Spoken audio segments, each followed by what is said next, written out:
ASRock is under fire as multiple reports emerge of AMD Ryzen 9800X3D CPUs getting cooked inside their 800 series motherboards, leaving users with burned processors and dead systems.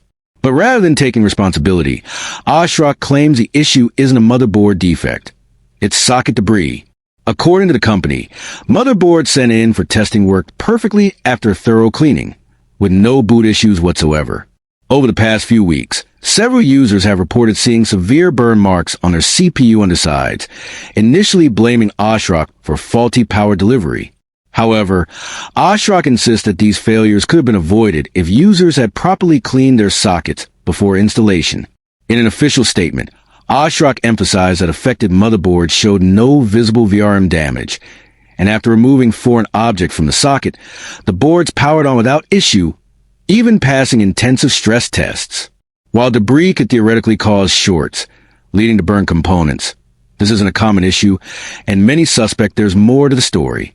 Adding to the mystery, ASRock has quietly released a BIOS update aimed at addressing the problem, suggesting that motherboard settings, not just debris, may be playing a role. The situation gets even murkier when looking beyond ASRock.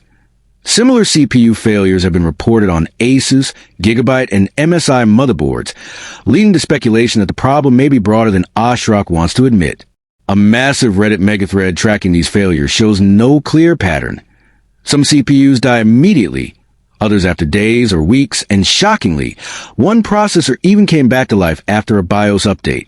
If you own a Ryzen 9800X3D, the best course of action is to update your motherboard to the latest BIOS version and take extra care when installing your CPU, ensuring the socket is completely clean. But is ASRock simply shifting blame onto users, or is there an underlying flaw with these new processors? Let us know your thoughts in the comments, and for more breaking tech updates, be sure to subscribe to TechVerse.